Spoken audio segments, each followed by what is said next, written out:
Assalamualaikum warahmatullahi wabarakatuh. Tepang deui sareng simkuring dina danget ayeuna simkuring bade ngaguar sasakala atanapi dongeng anu bade dipedar nyaeta dongeng urang Bagalen. Raja Pajajaran nu jenengan Prabu Sri Pamekas kagungan putra pameget 2 nyaeta Sri Jatayu jeung Jaka Pinuwun.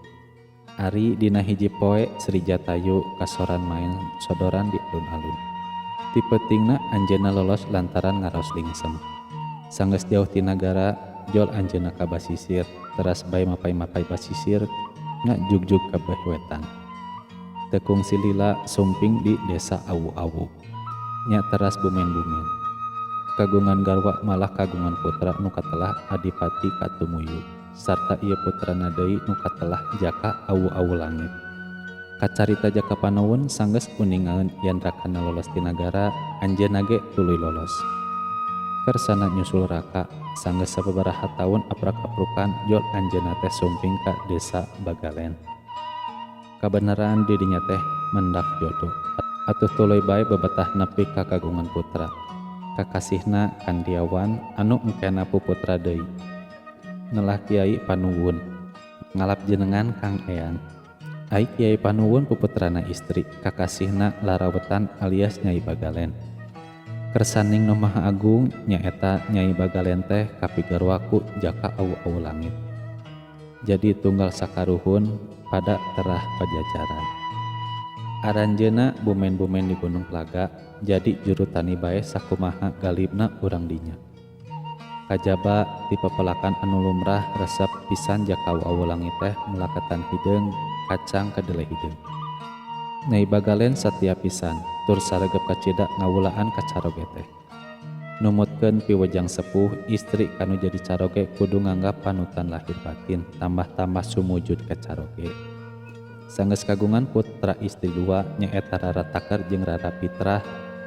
Nu hiji deui pameget ngaranna Bagus Gento kakasihna.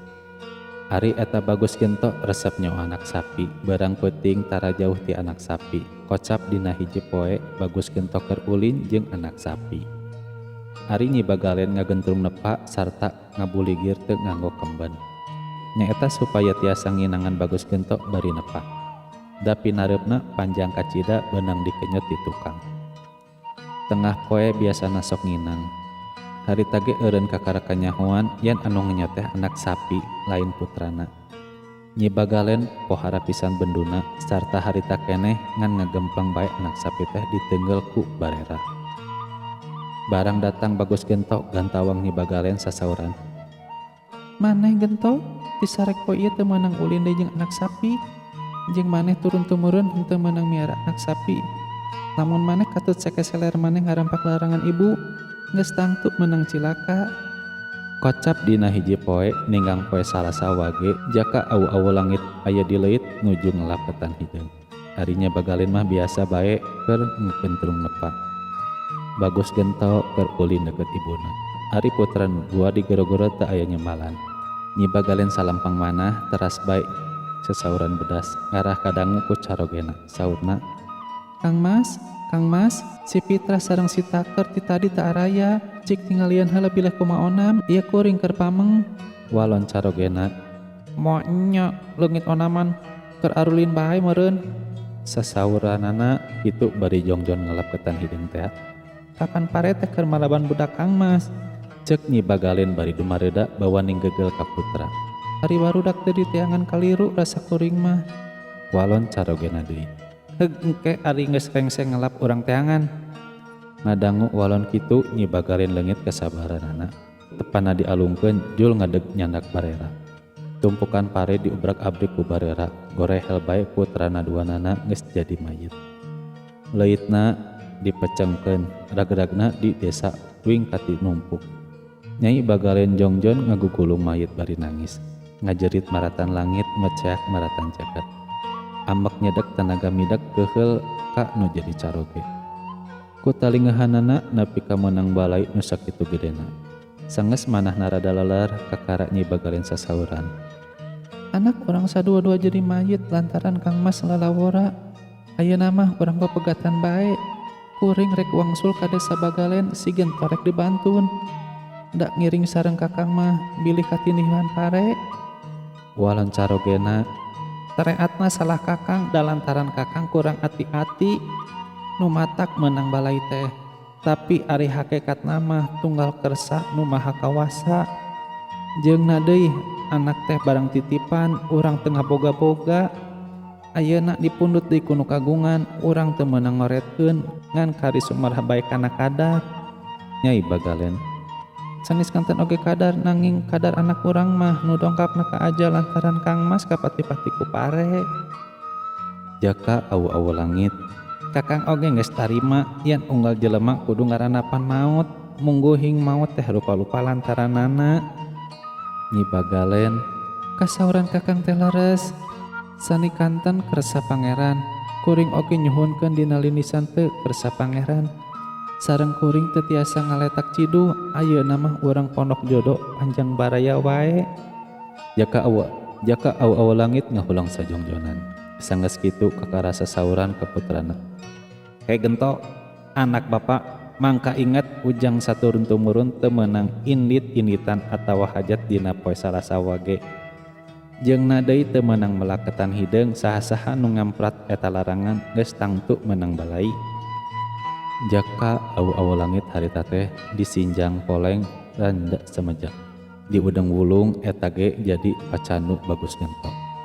Gancaning carita Nyai Bagalen sareng putrana geus mulih di ka desa Bagalen, ari Jaka awu-awu langit ngahiang. Barang Nyai Bagalen uningaeun yen carogena ngahiang, anjeunna hoyong nyusul pok anjeunna sasauran ka Bagus Gento. "Bapak Ujang geus ngahiang, ari ibu rek nuturkeun. Didoakeun Ujangnya sing salamet panjang umur." Sanggeus kitu Nyi Bagalen susuci, rap disinjang sameja beureup. Sup lebet ka pangkuleman meja semedi, tekung silila anjeunna geus ngahiang. Lawas ti lawas Bagus Gento geus samawa, malah geus kagungan putra kakasihna Damarmaya. Damarmaya ku putra Kiai Semana, ai Kiai Semana ku putra Petung Larat nu geus kacida sangsarana. Nyaung-nyaung di desa Bedug. Kahirupanana nyadap, harita geus ngadeg Karajaan Demak nu jadi zaman para wali. Tangkal kawung nosok disadap ku Kiai Petung Larat aya 7. Nu 3 di desa Bedug, nu 2 di desa Kalibuka, nu 2 deui di desa Saran. Ari lodongna lamun geus kosong sok dikaitkeun kana dahan awi ampel di Gunung Siringan. Ari rek nyadap Kiai Petung Larat sok ngedalkeun jang jawokan. Pokna lontang lintang nu nyadap bantuning awi curun lahang mangkat jauh. Ari dina hiji poe waktu Kiai Petung Larat ngadalkeun jang jawokan sabiasana kadengeun ku Sunan Kalijaga. Anjeunna mesem tuluy sasauran kieu, He Kiai paneseran henteu hade make jang jawokan kitu. Leuwih hade ngadoa kieu, La ilaha illallah Muhammadar Rasulullah. Ngalisankeunana eta doa dihandap bae, sabab tangkal kawungna lamun diteunggal tangtu melengkung supaya anjeun gampang ngaetkeun lodong. Ari lodongna geus pinuh ka karat tangkal kawung cengkat deui. Eta piwarang ku Kiai Petung Larat dilampahkeun. Cocok pisan sakumaha kasauran Sunan Kalijaga, tapi sanggeus lahang ditaheur geus jadi peueut malah geus rarumat. Teu kira-kira Kiai Petung Larat kagetaheunana, sabab peueut teh jadi emas. Kiai Petung Larat teu senang ku kajadian kitu teh, sabab hoyong uningaeun rahasia teras ngilari Sunan Kalijaga. Lila-lila kapendak di Gunung Pangasih. Lamun hanjeun hayang diajar ilmu sajati, saur Sunan Kalijaga. Meunang guguru di dieu, tapi kabeh emas ku anjeun kudu dipikeun. Kiai Petung Larat mulih di kabumina, miceun eta emas ka Gunung Gumulung. Geus kitu, guguru di Gunung Pangasih teh. Pecap dina hiji poe, Kiai Petung Larat di piwarang nungguan tetekanan Sunan Kalijaga di hiji tempat. Satungtung anu kagungan angkat-angkatan. Kacida pisan lilana Sunan Kalijaga teu sumping-sumping. Malah nunda tetekan teh geus jadi leuweung. Kiai Petung Larat teu ingkah jauh, bawaning pohara ngestokeunana ka guru. Tuluy leuweung teh dihuru, bisi Sunan Kalijaga rek nyanak tetekena. Tekung silila Sunan Kalijaga teh sumping ka cidabingahanana. Ninggal kasetiaan Kiai Petumlarat teras bae diwuruk ilmu wali jeung jenenganana digentos jadi Sunan Geseng. Lantaran pungkurna geseng ku seuneu. Kiai Petumlarat alias Sunan Geseng teh putrana dua. Nyaeta Kiai Bumi di desa Rendetan pangkatna mantri jeung Kiai Nilasraba di desa Bedug pangkatna tumenggung. Kiai Bumi puputra Kiai Nasuta jadi mantu Sinuhun Mangkurat siji nu pupus di Tegal Arum. Kiai Nasuta pupus saparantos kagungan putra tilu. Gerehana carogean deui ka Kiai Ragawangsa sarta kagungan putra tilu. Eta putra anu tilu dipiwarang ku ibuna ngabagikeun emas nu aya di Gunung Gumulung teh. Putra-putra Kiai Nasuta oge kabagian. Hiji-hijina nyaeta Kiai Udasara, Kiai Cakrajaya jeung Kiai Kertayuda. Tiluanana tetep tumetep di desa Krandetan.